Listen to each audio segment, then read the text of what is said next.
Hello, my name is Sawyer McCall, and this is the revolution of Paris fashion and the savior of Haute Couture, Christian Dior.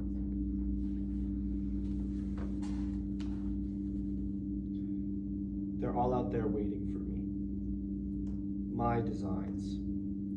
The ones that are supposed to breathe back life into Paris fashion. Today, on February 12th, 1947, there are hundreds of people outside this room expecting a grand Christian Dior fashion show. But what if it's not everything they hoped for, Madame Delahaye? You're my fortune teller. I check with you before I make any major decisions. Please explain to me how this is going to unfold. Ever since the Nazis took over Paris, fashion hasn't been anywhere near the same. Hitler wished his Aryan women to wear boxy, monochrome uniforms, and women were forbidden from following any fashion trends or wearing any makeup. The Haute Couture houses of Paris were stripped of all of our creative freedom by requiring us to use 50% less fabric, and of course, final designs had to be approved. When I worked for Lucien Lelong, I was even forced to design for Nazis. But when the Allies chased them out of France, the world's fashion capital was left desolate. It's been 3 years since then, but the fashion of Nazi Germany has stuck to Paris. Everyday women are now wearing shoulder pads, trousers, and even sometimes overalls, thanks to Coco Chanel.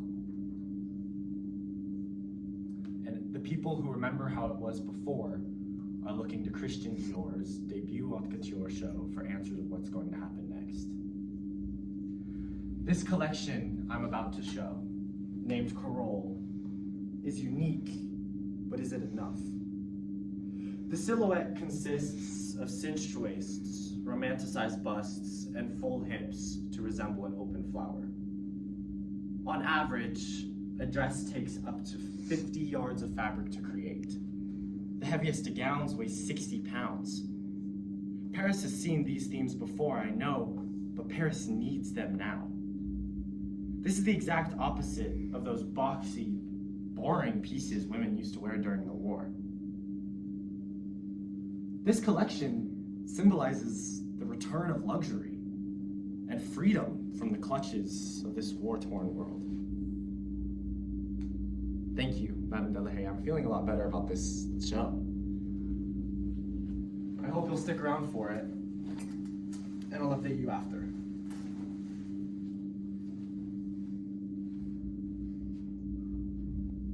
Madame Delahaye, they loved it. The first model came out stunningly and she was my favorite, but they all did spectacular. The people were on the edge of their seats the whole time, and when it was over, did you see? They stood and applauded. After the show, a reporter and friend, Carmel Snow from Life magazine, she was the first to congratulate me, and she ran up to me, and you're not gonna believe what she said. She said, "It's quite a revolution, dear Christian. Your dresses have such a new look." A new look. I like that. This is exactly what I dreamed about.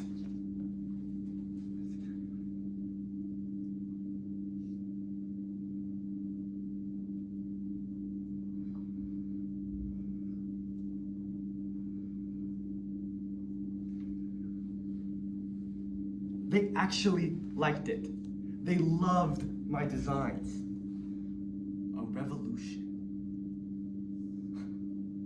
This is a cause for celebration, I say. To the new look, a revolution.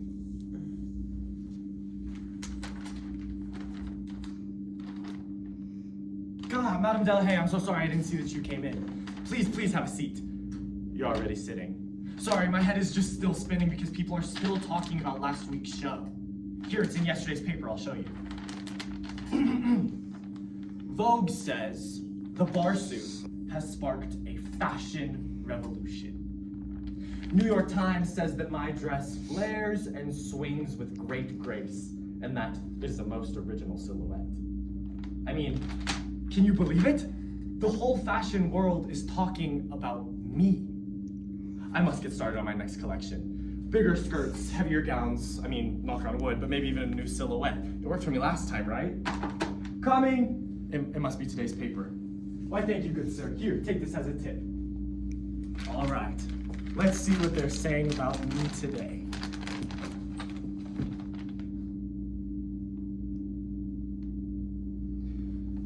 Gabrielle Coco Chanel says, Dior doesn't dress women, he upholsters them.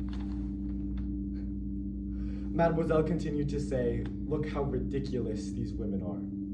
Wearing clothes by a man who doesn't know women, never had one, and dreams of being one. How could she? I've never even met the woman, and I have the utmost respect for the Chanel name. The Corolle collection was inspired by what my mother used to wear around the house. I don't know women? Well, Chanel doesn't know me. And after this, she never will. Please tell me that's not it about Corolle.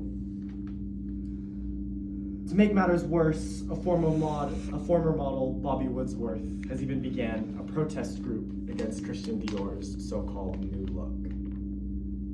This group is entitled The Little Below the Knee Club, and these women believe that Christian Dior is setting women back to the age of corsets and long dresses. I don't believe I'm setting women back like they say I am. I have only ever dreamed for the women of Paris to feel free to dress in opulence again. This collection has never been about expensive fabrics and seeking validation from the press. I believe that this collection symbolizes the feeling one gets when dressing to the nines. There are not words to describe it, but that feeling, like the world has stopped just to gaze upon the maximum of a person's body. You could be the ugliest person in the room, but when you wear Dior, or even Chanel, Louis Vuitton, Balenciaga, everyone notices you and your beauty. That's what this collection is about. The working women of Paris may stick to the unrestricted clothing of the war because it's comfortable, fine.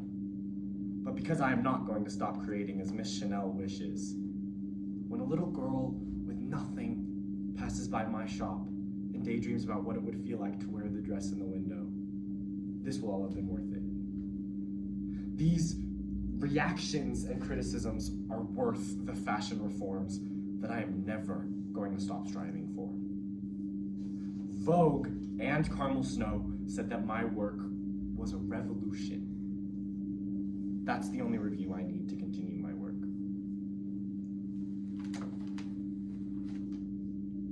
Madame Delahaye, it's good to see you again. How's my work going, you say? Well, the unrestricted clothing of the war has stayed for those who need it. But the people have begun to find a happy medium between glamour and practicality, and I'm okay with that. I can sadly see the war clothing continuing on for a long time. I've even begun to hear something about a t-shirt. I don't know, something about what sailors used to wear. We'll see what happens. But I believe that my clothing will stay around even longer. I don't know, maybe in like 2026. Maybe young women will still strive for the hourglass figure that I created. Even if it's only at weddings or funerals or even school dances.